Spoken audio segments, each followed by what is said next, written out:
예, 자, 오늘 시작은 민수기 8장 강해의 2번 자료 말씀으로 이제 민수기 8장을 마칠 건데요. 민수기 8장의 주제는 유제로 드려진 레위인의 성막봉사. 그런데 레위인은 제사장 아론을 위하여 이렇게 주어진 자이고 레위인들을 위해서 누디님 사람들을 또 주셨다 이랬어요. 이 두 가지를 지금 이제 살펴볼 겁니다. 민수기 8장 14절로 19절 너는 이같이 이스라엘 자손 중에서 레위인을 구별하라. 그리하면 그들이 내게 속할 것이라. 네가 그들을 정결하게 하여 요제를 드린 후에 그들이 회막에 들어가서 봉사할 것이니라. 지난 시간에 제물로 요제 제사를 하는 것인데도 레위인이 요제로 드려지는 거다. 그러니까 직접 사람을 이렇게 들었다 놨다 하는 그게 아니고 레위인이 그 요제 제물에게 안수를 하고 안수받은 제물을 이렇게 요제로 제사를 한다. 그러니까 이런 거 보고 이제 대속이라고 그러는데 레위인을 대신해서 요제 제물로 제사하는 경우를 말하는 거고 레위인은 이스라엘 전체를 대신하는 것이다. 라는 건 충분히 말씀드렸어요. 대제사장 아론이 레위인들을 정결하게 하여 요제로 드린 후에 레위인들이 성막 봉사를 하게 한 것은 온 이스라엘의 봉사와 예배를 레위인들이 대신한다라는 뜻이고 천연적인 사람으로 봉사하지 않고 영에 있는 새 사람으로 봉사하게 하라는 뜻이다. 레위인을 요제로 드려서 하나님께 연락된 다음에 레위인이 봉사를 하라고 한 것은 부활 생명으로 하나님 앞에서 봉사를 해야지 의문의 묵은 것으로 계속 제사를 하면 안 되고 영의 새로운 것으로 하나님 앞에 봉사를 해라. 사실은 이제 그런 것을 의미하는 율법이죠. 그렇게 이해를 하시면 됩니다. 그 영께서 왕같은 제사장들로 세워주신 구속받고 거듭난 성도의 온 교회는 반드시 의문의 묵은 것으로 하지 말고 영의 새 것으로 봉사하며 예배하는 제사장 나라로 세워져야 합니다. 구약성경에 레위인들이 안수를 받고 성막에서 봉사를 했을지라도 여전히 짐승을 잡아서 짐승의 피를 뿌리고 짐승으로 제육을 살라드리고 그랬잖아요. 이것은 흠없는 예수의 피와 예수의 몸을 살을 제물로 드리는 것에 대한 모형이었기 때문에 이 사실을 믿지 않으면 신약에 보면 예수의 피를 부정한 것으로 여기는 자들 얘기가 나오죠. 그럼 부정한 것으로라는 건 짐승 피나 똑같이 취급한다. 지금 그 말이잖아요. 율법계도 관념을 바꾸지 않는다. 그 말이니까. 이게 얼마나 하나님 앞에는 즉 하나님의 경륜의 전환이 왔음에도 영의 법이 세워졌음에도 조문으로 되어 있는 율법 조문을 계속 행하려고 하는 이런 사람들의 낡은 사고가 하나님의 행정을 대적할 수가 있다는 걸 보여준다.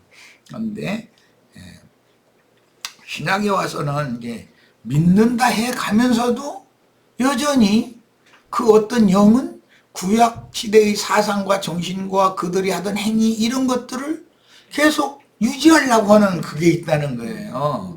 이것 때문에 이제 서로 영의 일과 육의 일이 부딪히게 되는 것이죠.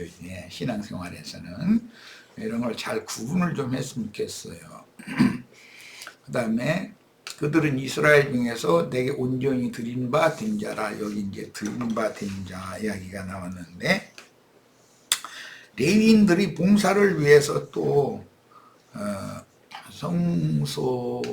성막에 물을 깃고 장작을 패고 하는 사람들을, 이렇게 레위인들을 돕는 일을 하도록 주었죠. 예. 그들을 느다님 사람들, 느디님이라고 그래요. 이제 구약 성경에 그 느디님 사람들 얘기가 참 많이 나오죠. 이제 큰일 났구만. 시도 때도 없이 이래서.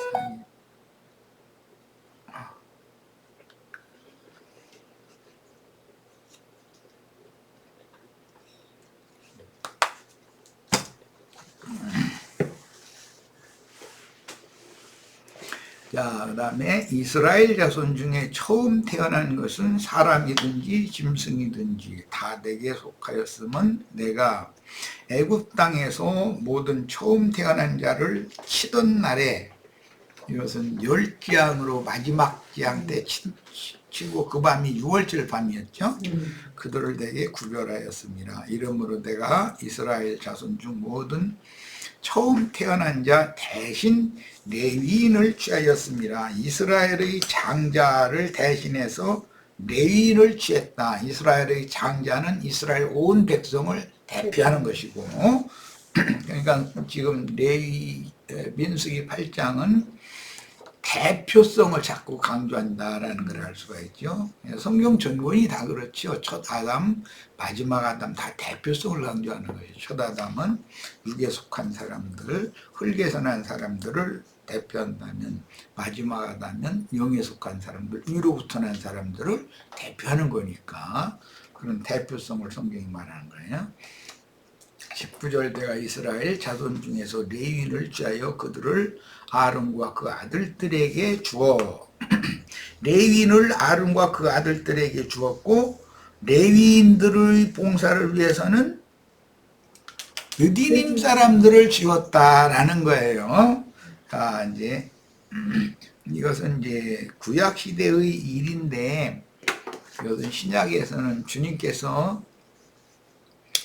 하나님께서는 구속받은 하나님 나라의 하나님의 자녀들을 위해서 그 아들을 주었죠. 그랬고, 구속을 이루신 예수 그리스도는 그 영을 또 제자들에게 부어주셨고, 제자들은 그 전도를 받아야 되는 모든 땅끝까지 있는 모든 죄인들을 위해서 주어진 자들이죠. 제자들이 봉사를 할 때는 수종자들을 붙여준단 말이야. 이제 그런 것에 대한 상징이다. 이스라엘 백성이 성막 제사에 참여할 때 재앙이 임할 수 있다는 그런 율법 근거는 출애굽기 32장의 금송아지 우상 숭배 사건으로 레위인들만 제사장 직분을 받고 온 이스라엘이 부정의 연루가 되었기 때문이다. 금송아지 우상숭배라는 부정에 온 이스라엘은 연루되었는데 레위인들에게만 제사장 직분을 시내산 아래에서 줬던 것이죠. 그런데 이것은 하나님이 원래 생각하는 제사장 나라와는 맞지 않는 급조된 또는 중간에 이렇게 들어온 그런 제사장에 관한 율법이기 때문에 그 불완전한 그 율법 제도의 제사장 제도를 아론 반차의 제사장 제도다 그러는데, 이것을 어느 날인가는 반드시 폐해져야 된다는 것이죠. 이제 그 폐하기 위하여 예수님이 오셔서 구속을 이루셨고, 예수 그리스도의 성령을 받은 제자들을 땅끝까지 모든 민족에게 보내셔서 이제는 복음을 믿음으로 구원받은 모든 사람들이 다 왕같은 제사장들이 되므로 하나님이 원래의 뜻을 회복한 것이 신약시대인데도 구약시대의 그런 특별한 관념, 구약은 폐해졌다고 해가면서도 신부제도, 목사제도 이런 제도를 끝까지 계속 이렇게 유지해야 된다고 믿는 사람들이 세력이 너무 강하다는 거예요. 근데 이제 그런 사람들에게 이제 이런 진리를 전가하면 그 사람들은 다른 것은 참아주고 이렇게 뭐 인정도 해줄지 모르지만 신부 제도나 목사 제도를 그것을 폐해야 된다.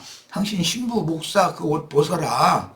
그건 위선의 옷이지 않냐. 이제 여러분 속으로는 알아요. 알지만 그것은 자기의 무슨 영광과 또 자기의 생존을 위한 돈벌이와 이게 직결되어 있기 때문에 그것은 죽어도 안 놀라고 그러거든. 그러니까 요제로 드려진 레위인들만 하나님 앞에 봉사를 해야 된다고 하는 이런 말씀을 그들이 영적으로 깨달으면 그것은 육체의 봉사를 이제 그만두고 영의 새로운 봉사를 하라는 것을 지금 말하는 것인데 부활 생명으로 하나님을 섬겨야 하나님이 받겠다는 얘기인데 왜 목사 제도를 계속 주장하냐, 신부 제도를 왜 주장하냐 이렇게 말하면 그런 권위, 영적인 교권이라고 하는 권위가 있어야 사람들이 말씀을 듣고 순종을 하지. 무질서하게 다 너도 형제, 너희는 다 형제니라 예수님이 말한 것처럼 그렇게 해가지고서는 전도가 안 된다고 말을 만들어 버리거든. 그래서 형제회 출신으로 형제로서 전도를 하고 사역을 하던 형제들도 더러는 예배당에 가서 교단에 가서 목사 안수를 받아버린다 이거예요. 그러고 나서는 그걸 이제 지적을 하면은 목사라는 타이틀이 있어야 하나님의 일을 쉽게 할 수 있지. 그게 고집스럽게 그 형제의 입장에 서면은 안 듣는데 어떻게 했냐 이러고 있는 거예요. 그러니까 예수님과 제자들이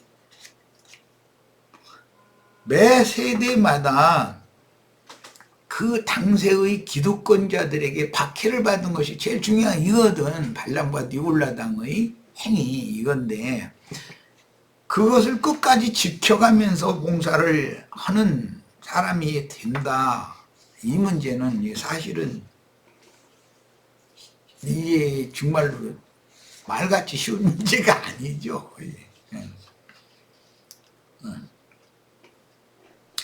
자, 이제 14절 봅니다. 이스라엘 자손 중에서 레위인을 구별하라. 그리하면 그들이 내게 속할 것이라. 이제 속한다는 말은 누구 안에 이렇게 소속이 된다. 이제 그런 이제 표현인데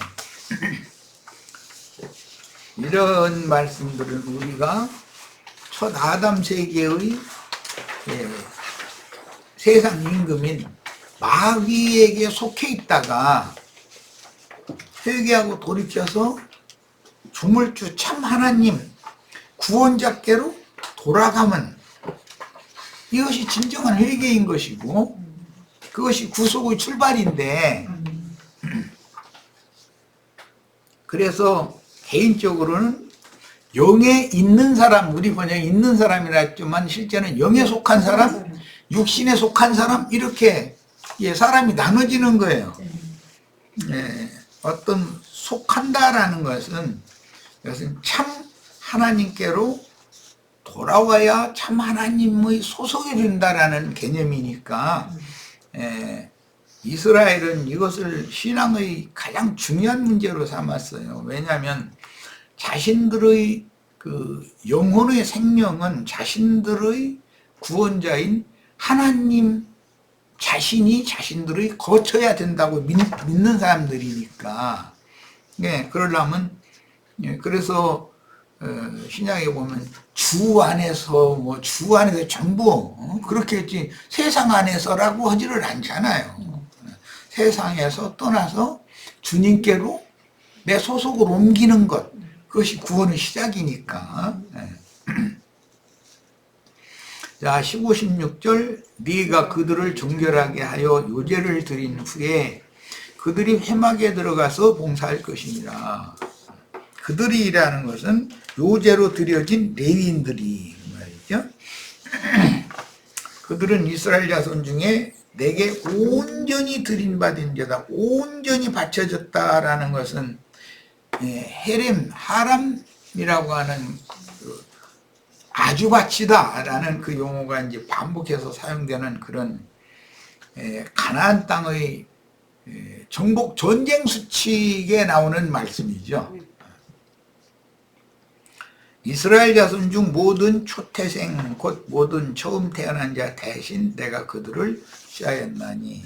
이런 대표성이다. 이스라엘 자손의 초태생 즉 만물 맏것은 사람뿐 아니라 이스라엘 사람들의 짐승까지도 첫것 만물, 그 다음에 농사하면 과일도 또는 농작물도 첫수산은 하나님 것으로 거룩하게 분별해서 이제 드려야 되기 때문에 그거 보고 11조라고 그러죠.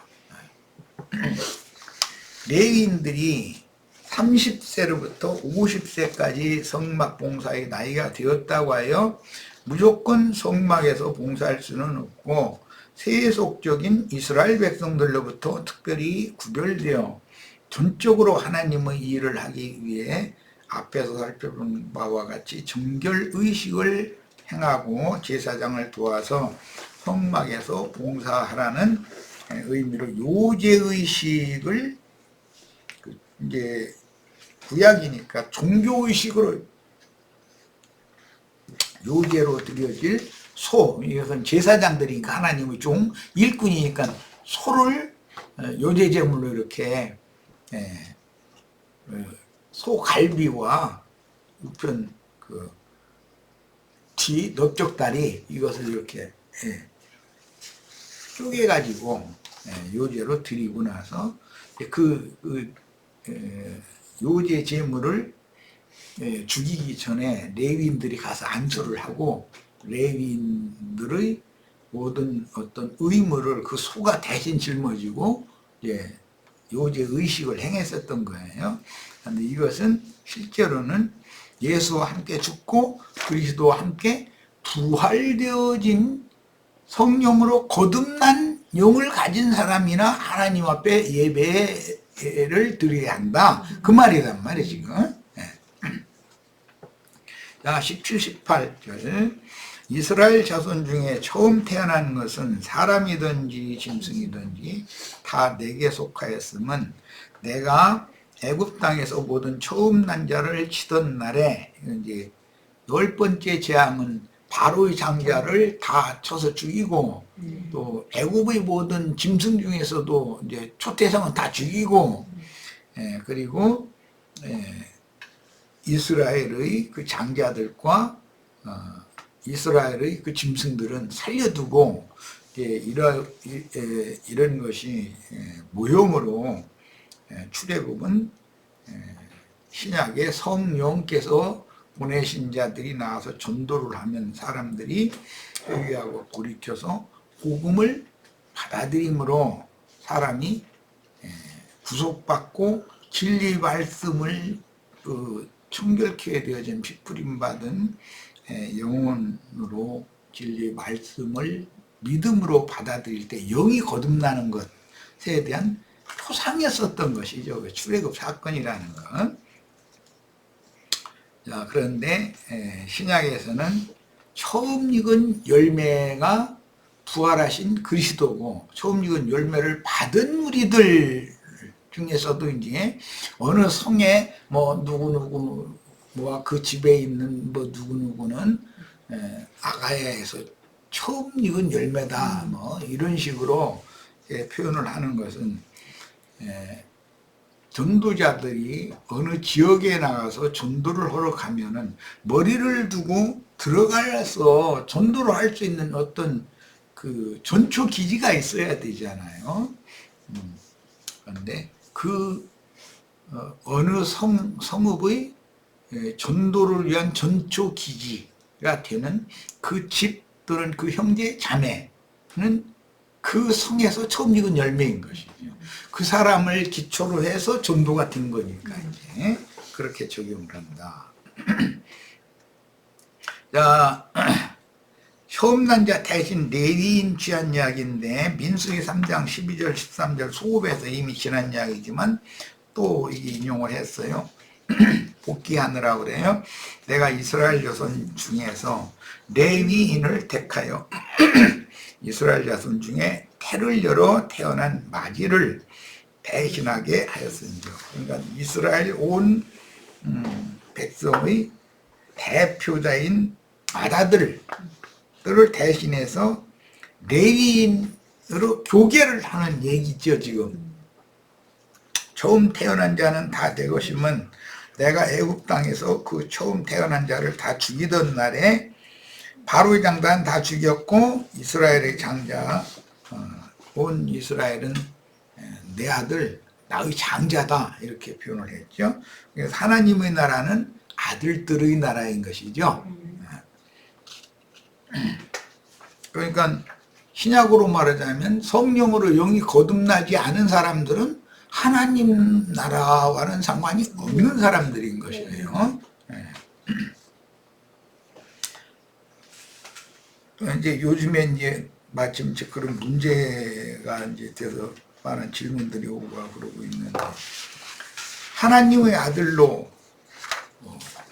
난다는 것은 위로부터 다시 난다라는 말이고 성령으로 영이 거듭난다는 말이고, 사람이 회개하고 돌이켜서 그 심령과 마음이 청결하고 깨끗해진 의롭다 하심을 받은 그 영혼이 이런 진리의 말씀을 증거할 때 믿음으로 받아들이면 진리의 말씀으로 하나님이 너희를 낳으셨다, 이게 그런 거 보고 거듭났다, 중생의 씻음을 받았다, 이제 이렇게 표현하는데, 그것은 그때 당시 살리는 것은 영이지 육이 아니기 때문에, 영이 일단 살리심을 받으면 그 영이 하나님의 아들이잖아요. 자, 그러니까 그 영에 있는 사람이면 하나님 나라의 백성 또는 하나님 나라의 자녀가 되는 거다. 하나님의 자녀가 되는 거다, 그래요. 개념이. 그런데 하나님께서 피로 사서 거듭나게 하신 자기의 아들을, 예를 들자면 뭘 좀 잘못했어. 그러면 그걸 잘못하면 좀 혼내키고 징벌을 좀 가해서 돌이키게 해가지고 다시 잘 하나님 나라의 후사로서 합당하게 왕같은 제사장이 되도록 훈육하고 양육하고 해서 후사로 상속을 해줘야 맞는 것이지, 뭐 잘못했다고 안 되겠다 이놈도 그리고 죽여버려. 그러면 만약에 그렇다면 구원 받아서 영원한 세계에 들어갈 육체를 입은 우리 같은 믿는 이들이 있을 수가 있냐 이거예요. 이런 걸 잘 생각을 해봐야 돼요. 그러니까 하나님의 생명을 얻은 하나님의 아들은 합당한 징벌은 있지만 사생자들보다 더 엄격하게 기르죠. 하나님의 아들은. 그런 징벌은 있지만 영원한 멸망, 저 불못에 던져놓는 일은 절대 없다. 그렇게 낳는다. 만약에 믿는 성도가 하나님 아들 세워놨어. 그런데 뭐를 잘못해. 그러면 너는 안 되겠어. 우선은 지옥으로 또 보내버려. 그러면 하나님의 아들이라도 살아남을 사람이 누가 있어? 자신 있는 사람 손 들어봐. 문제는 한 번도 안 할 수가 있어요. 문제는 하나님의 아들이 일을 잘하는 종보다 뭔가 오히려 부족할 수도 있죠. 어떤 면에서. 그래도 그 아버지는 그 종에게 아들을 부탁을 하면서 나를 섬기듯이 아들을 잘 섬겨서 내 나라를 잘 이어지도록 해야 된다. 이렇게 하지 종에게 네가 왕자에 앉아버려. 내 아들 저는 안 되겠다. 저거 죽여버려. 이렇게 하겠냐 이거요. 그러면 그 하나님 나라의 질서가 안 맞는 거죠. 예, 기본적으로 이제 이런 것을 좀 생각을 해보셔야 되겠고, 예, 영이 거듭나는 그런 구속과 몸이 구속을 받아서 영의 몸으로 신령체로 덧입고 영광의 세계에 나타나는 그 사이에는 교회 생활이라고 하는 것이 있어서 그 교회 생활 중에는 그 거듭난 영을 하나님께 값없는 은혜의 선물로 받은 구원을 받은 그 영혼들이 모여서 교회 생활을 하는데 한 세대는 오고 한 세대는 가고 해야 되기 때문에 하나님과 같이 영원히 사는 게 아니니까 그러면 어느 때와 기한에는 어느 시대를 하나님이 정해놓고 계셔서 그 충만의 수가 찰 때까지 자기 세대를 살면서 구원을 얻고 이루는 그런 믿음의 일, 자기 구원을 이루는 일을 하다가 이제 안식에 들어갔다. 즉 이 육신의 장막을 떠나서 그 영혼이 안식에 들어갔다. 그 안식은 예수님이기 때문에 하늘 아버지 자신이기 때문에 이 생에서 자기 일을 마치고 아버지 안식이신 하나님 안에 쉬러 들어갔다. 자러 들어갔다. 그 사람이 영이 거듭났으면 1차적으로는 거듭난 영은 다 들어가는 거다 이거요. 그 음부의 낙원에는 그 이생에서는 하늘에 앉혀진 바가 돼 있는 거고 일단 영이 거듭나면 그것은 다음 세상에서는 음부의 낙원을 거쳐서 완성에 가서는 영원한 하나님의 낙원으로 그대로 연결이 되는 이야기지. 이것은 무슨 물질계의 창공 하늘에 있다가 땅속 지하 속으로 들어갔다가 또 하늘 어디로 올라갔다가 이렇게 하는 공간이동이 아니다. 이거는 그것은 이 생에서의 구원을 가지고 사후세계 내세로 연장되는 것이다. 그러니까 이미 이 생에서 하늘에 앉혀진 자가 되어져야 사후세계에도 낙원에 들어갈 수 있는 것이고 그 다음에 영원한 세계의 하나님의 낙원에도 이기는 자만 거기 이제 들어가는 것이 이제 거기서는 그리도 심판대가 있기 때문에 음부의 낙원에서 부활 때에는 그리도 심판대가 있어서 첫째 부활로 일어날 수 있는 이기는 자들은 영의 몸을 덧입고 자다가 일어나서 승천을 할 수가 있지만 영이 거듭났어도 온전케 된 즉 혼의 구원이 이루어지지 않은 성도는 낙원에 있었다고 해서 다 함께 일어나서 다 승천해서 다 왕같은 제사장이 되는 건 아니다 이거요.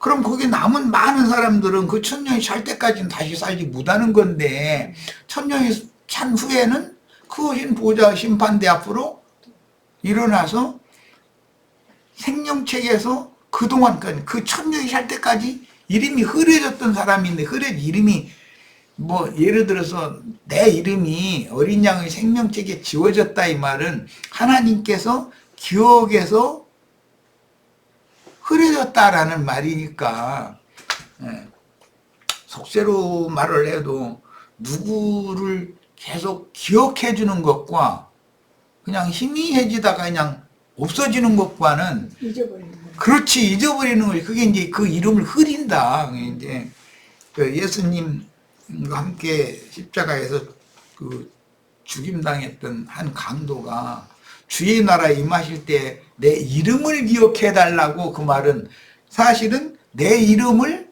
당신의 생명책에서 흐리지 말아 달라고 그 말이거든. 그러니까 근데 그런 의미를 잘 이해를 해야 되겠고 그 이름이 일시적으로는 흐려진 것 같지만 어느 경륜의 시점이 지나면 다시 그 이름을 회복하는 때가 오는 거니까 하나님은 그래서 부활이요 생명이신 하나님이니까 그 이름이 생명체계에 다시 농명이 되는데, 농명이 된다고 해서 첫째 부활로 일어나서 왕 같은 제사장으로 들어간 사람과 똑같은 그런 레벨로 들어간다는 말이냐? 그건 아니고 영원 세계에서는 백성들이 된다는 거다. 그러면 그것은 상벌의 문제인 것이고, 구원은 다 똑같이 구원은 받았지만 상벌의 문제에서는 차별이 있다라는 거예요. 자, 아무리 상벌에 있어서 차별이 있어서 백성으로 들어갔을지라도 그게 하나님의 영으로 그의 영이 거듭난 적이 없는 사람이면 그건 절대 영원 세계 하나님 나라의 백성으로라도 들어갈 수가 없는 거예요. 그거는. 네. 그러니까 이런 문제를 잘 생각을 꼭 해보셔야 되겠어요. 이 문제가 좀 혹시 뭐 우리 시체들이 이런 문제를 가지고 혼동하는 분이 있으면 안 되겠어요. 좀 혼동하는 분이 있는 것 같은데, 그 혼동하면 안 돼요. 하나님 나라라는 것은 하나님의 아들들이래야 하나님 나라의 구성원이 될 수가 있는 거예요. 하나님의 자녀가 일단 되어져야 되는 거예요. 그 말은 영이 거듭나야 된다라는 말이에요. 그런데 거듭난 영을 뭔가 잘못했다 해가지고서 영원히 지옥불에 다 멸해버려. 그러면 예수를 보내서 귀한 그 피값으로 그 한 영혼을 사가지고 하나님 것으로 바치게 해서 하나님의 아들 삼았는데 다 무효해버려. 그럼 그게 무효, 그게 얼마나